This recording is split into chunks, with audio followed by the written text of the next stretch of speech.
Bonjour à tous et bienvenue dans cette vidéo. Aujourd'hui, nous allons devoir parler une nouvelle fois du procès de Maître Constant Moutamba qui a vu la requête du ministère public être portée à 10 ans de prison en son encontre et des 10 ans d'inéligibilité. Alors, dans ces procès, nous n'allons pas examiner la forme du procès, bien que dans les plaidoiries de la partie de Maître Constant Moutamba, ils ont eu aussi à fustiger en quelque sorte comment le procès s'est déroulé par rapport à la procédure. Mais je pense qu'à ce niveau ici, le juge, lorsqu'ils vont devoir rendre leur jugement, ils ne vont pas s'attarder sur cette question, mais plutôt parler du fond du procès parce que le jugement sera porté sur le fond du procès. Alors, du côté ministère public, on accuse Maître Constant Moutamba de détournement des deniers publics parce qu'ils estiment que Maître Constant Moutamba aurait permis qu'on puisse déplacer ou sinon qu'on puisse mouvementer l'argent du compte de Frivao vers le compte de l'entreprise qui a été engagée pour la construction de la prison de Kisangani. Cependant, là où le ministère public martèle, c'est le fait que Maître Constant Moutamba n'a pas eu à respecter la procédure. Alors que du côté de Maître Constant Moutamba, bien évidemment, il clame haut et fort que la procédure avait été respectée. Alors, essayons un peu d'analyser c'est quoi les détournements des deniers publics parce que lors du réquisitoire du ministère public, vous avez pu entendre que pour lui, il estime également que le fait que l'argent ait quitté le compte de Frivao vers les comptes de l'entreprise qui devrait s'occuper de cette construction constitue en soi déjà l'infraction de détournement des deniers publics. Mais je pense que ce n'est pas vraiment le point essentiel dans cette infraction.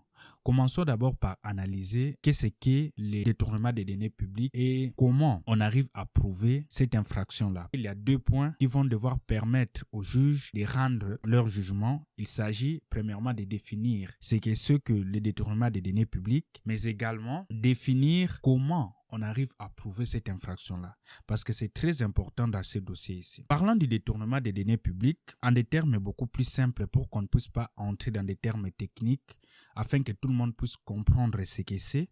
Le détournement des deniers publics, c'est une infraction dans laquelle un agent public, quel que soit son niveau de grade ou que sais-je encore, il suffit qu'il soit un agent public de l'État qui a sous sa responsabilité un bien de l'État ou même de l'argent à sa disposition par rapport à la charge qui lui incombe et que ces derniers utilisent ces biens-là ou sinon l'argent qui est à sa charge, donc l'argent de l'État, pour son propre compte ou sinon au bénéfice d'un tiers alors que cet argent-là ne lui était pas destiné. Alors en parlant de cette définition, vous vous rendrez bien compte que Maître Constant Moutamba, sinon le procès de Maître Constant Moutamba, n'est pas à ce niveau-là. Le procès de Maître Constant Moutamba se porte plutôt au niveau de la procédure. Alors, le ministère public reproche à Maître Constant Moutamba de s'être précipité par rapport au processus qu'il a eu engagé pour la réalisation de la prison de Kisangani pour faire bénéficier aussi les victimes de la guerre de Kisangani à qui appartient en réalité l'argent d'où est tiré la somme qui a été versée vers les comptes de l'entreprise Zion Construction.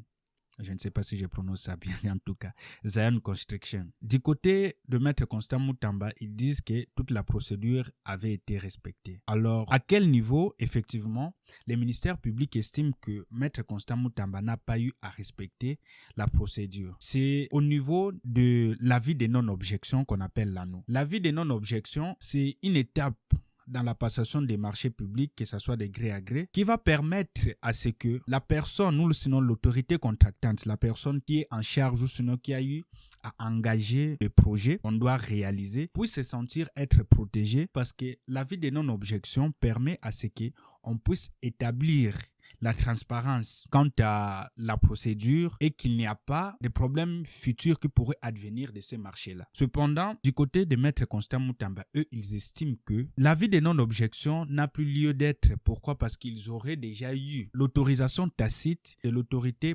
probatrice. Ici, il s'agit de la première ministre quant à ces marchés. Alors, que dit la loi en réalité sur cette question? Pour essayer de comprendre et de déterminer si Maître Constant Moutamba est coupable ou inculpé, nous allons devoir analyser un peu la procédure qui devra être suivie dans ces cas ici. Premièrement, il a été démontré que Maître Constant Moutamba avait eu l'autorisation spéciale pour la passation de marché de gré à gré. Le marché de gré à gré, c'est-à-dire, c'est un marché dans lequel un agent ou sinon l'État choisit lui-même l'entreprise qui va devoir réaliser un projet quelconque, pour être dans des termes beaucoup plus simples. Parce que normalement, pour le marché public, le marché de l'État, cela devra se faire seulement dans le concours de plusieurs entreprises, c'est-à-dire plusieurs entreprises viennent présenter leur candidature pour gagner un marché quelconque. Mais maintenant, le marché de gré à gré permet à ce que l'autorité elle-même puisse choisir directement sans pour autant que les entreprises puissent être en concurrence pour gagner un marché quelconque. Alors, dans ces marchés de gré à gré, le ministre de la Justice avait obtenu l'autorisation spéciale de la DGCMP, la Direction Générale de Contrôle des Marchés Publics. C'est cette autorité-là qui octroie cette autorisation pour passer vers le marché de gré à gré qui va te permettre en fait de réaliser ces marchés-là quand tu as un projet par rapport à une réalisation quelconque. Cependant, bien que l'obtention de cette autorisation-là avait été aussi question de plusieurs débats dans la salle parce que la directrice générale de la DGCMP avait affirmé que cette autorisation avait été obtenue sous menace. Cela avait été un peu débattu et puis démontré de part et d'autre du côté surtout de Maître Constant Moutamba que cela n'avait pas été obtenu ainsi et que du côté du ministère public, ils affirmaient par contre que c'était une autorisation obtenue sous menace parce que la première demande avait été rejetée. Mais là n'est pas vraiment la question et je ne pense pas que ça soit quelque chose qui va vraiment changer le cours de ces procès ou sinon influencer la décision des juges qui vont devoir rendre le jugement. Alors, après cette étape, Maître Constant Moutamba devrait obtenir l'autorisation de l'autorité probatrice. Ici, il s'agit de la première ministre. C'est-à-dire, Maître Constant Moutamba devrait prendre les projets présentés à la première ministre et la première ministre devrait approuver la réalisation de ces projets-là. Bien que cela ait été parlé dans des conseils des ministres et autres, mais il devrait normalement approuver les projets que non, nous allons réaliser une prison et ça devrait contenir ceci ou cela et que la réalisation de cette prison devrait coûter autant. Donc, c'était la première ministre qui devrait donner cette autorisation-là. Cependant, après avoir présenté cette autorisation, cette lettre à la primature, le ministère de la Justice n'avait pas reçu une réponse de la primature. Mais selon la loi, lorsqu'on présente cette lettre-là et qu'au-delà de 10 jours, vous n'avez pas vu une réponse par rapport à la situation, cela fait d'office une autorisation tacite. C'est-à-dire que si on ne répond pas à la lettre, c'est-à-dire qu'on a eu à autoriser la réalisation de ces marchés-là. Alors, c'est là où il y a les débats. Le ministère public, de son côté, lui estime que normalement, après cette autorisation tacite, comme il le souhaite, bien que d'ailleurs, de son côté, le ministère public appuie en disant que l'autorisation n'avait pas été obtenue, mais selon la loi, vraiment, c'est ce qui est clair, que l'autorisation, elle est tacite dans cette situation. Bien que cette autorisation avait été obtenue de manière tacite, le ministère public estime qu'il devrait retourner vers la DGCMP, la Direction Générale de Contrôle des Marchés Publics, pour obtenir l'avis de non-objection. Cet avis-là devra protéger normalement l'autorité contractante. Ici, en l'occurrence, le ministre de la Justice, qui va devoir lui donner toutes les clés possibles pour la réalisation du marché. Bien que, pour être aussi précis par rapport à cette question, lorsqu'on octroie ou sinon lorsqu'on a obtenu l'autorisation spéciale, on peut commencer les marchés, mais on peut débloquer seulement 30% de la réalisation du marché en fait. Cependant, là où il y a aussi un débat, c'est que le ministre de la Justice avait plutôt décaissé au-delà des 30%.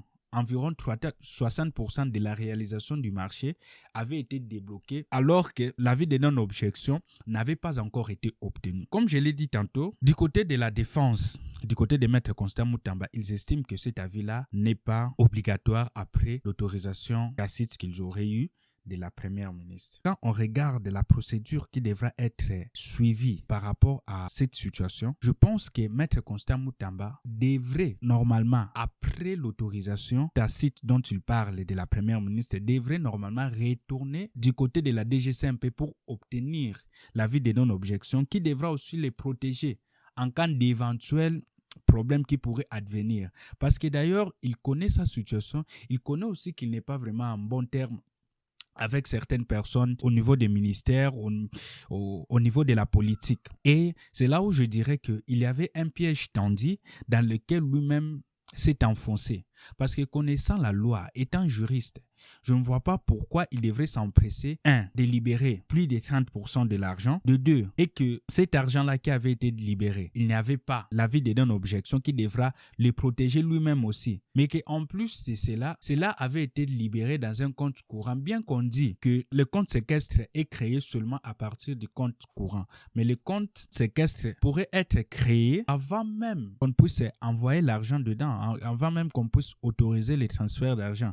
C'est à partir de ce moment-là, il y a un peu de problèmes au fait. C'est à partir de ce moment-là que le ministère public, lui, estime de son côté que il y a des raisons très très probables d'estimer que Maître Constant Moutamba avait l'intention de détourner les deniers publics. Alors c'est pourquoi j'ai dit dans cette vidéo, moi ça ne m'étonnera pas que le ministère public puisse rendre une décision selon laquelle Maître Constant Moutamba est condamné. Il sera condamné non pas parce que peut-être il avait l'envie de voler, ça c'est en son âme et conscience, parce que peut-être qu'il était tout juste imprudent, et ça on ne le saura jamais. Cependant c'est quelque chose qui est regrettable de savoir quelqu'un de son calibre, quelqu'un qui menait la lutte qu'il était en train de mener, comment il peut arriver à tomber dans des pièges aussi infantiles comme ça. Parce que d'ailleurs dans le procès, il y a eu un maître qui a eu à déclarer qu'ils n'ont pas voulu demander ou sinon en savoir plus sur les 2 premiers comptes qui ont été versés par l'Ouganda. Qu'est-ce qu'on a eu à faire avec, où est parti l'argent en fait. Et la CNRF qui avait eu à alerter sur le dossier de Maître Constant Moutamba, on n'a pas entendu parler de cette CNRF-là alerter sur la disparition de ces sommes-là qui devraient être contenues dans le même compte. Et c'est pourquoi là, à ce niveau-là, moi je parlerai plutôt d'un procès politique. C'est vrai que Maître Constant Moutamba a eu, à mon avis, à mon humble avis, à ne pas respecter la procédure quant à la réalisation de cette prison, mais ce n'est pas le seul et on connaît comment vit ou sinon comment ça se passe dans notre société. Ce qui est déplorable pour la justice de notre pays, c'est de savoir que on choisit qui poursuivre. C'est là où c'est déplorable. Moi, j'aimerais savoir l'argent qui était dans le même compte où la CNRF a eu à alerter la justice par rapport à l'utilisation de cette somme-là. Moi, j'aimerais savoir juste cet argent-là, le reste de les 2 premières tranches qui ont été versées par l'Ouganda, qu'est-ce qu'on a eu à faire avec? Et c'est parti où? Du moins, il faudra qu'on puisse nous expliquer. Parce que ce n'est pas normal que certaines personnes puissent être protégées et d'autres qu'on puisse attendre juste qu'ils puissent commettre une petite erreur et puis sauter sur eux comme des loups affamés. C'était ça la réaction que j'avais par rapport au procès de Maître Constant Moutamba et je vous dis merci, à très bientôt.